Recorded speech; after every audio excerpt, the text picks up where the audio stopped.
कहाँ चला जाता है यार।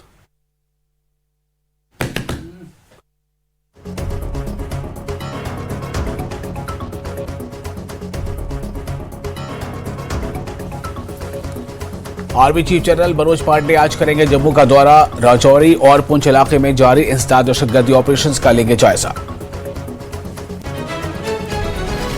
अखनूर में फौज को मिली बड़ी कामयाबी। खौड़ इलाके से असलहा और धमाका खेज मवाद का जखीरा बरामद। जखीरा पाकिस्तान से ड्रोन के जरिए भेजा गया।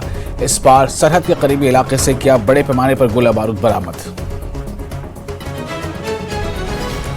बारामूला के घंटामूला में दहशतगर्दाना हमला। मस्जिद के अहाते में की गई target killing. Retired SP Mohammad Shafi Mir पर चलाई गई गोलियां। दहशतगर्दाना हमले में हुई मोहम्मद शफी मीर की शहादत।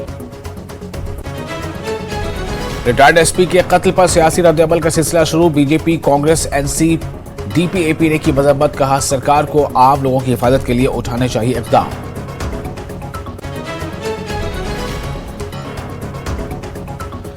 सिफर शहादत प्रोग्राम जारी। कोऑर्डिनेशन कमेटी कर रही है मेगा प्रोग्राम मुनक़िद। 26 दिसंबर को जम्मू के बंदा सिंह बहादुर चौक में होगा तकरीब का एहतमाम। सियाती मकाम गुलमर्ग के तारीखी गिरजाघर में ईसाइयों ने बनाया क्रिसमस। मुख्तलिफ मज़ाहिब के लोगों ने की क्रिसमस की तकरीब में शिरकत। गिरजा में अमन और सलामती के लिए की गई खुसूसी दुआएं।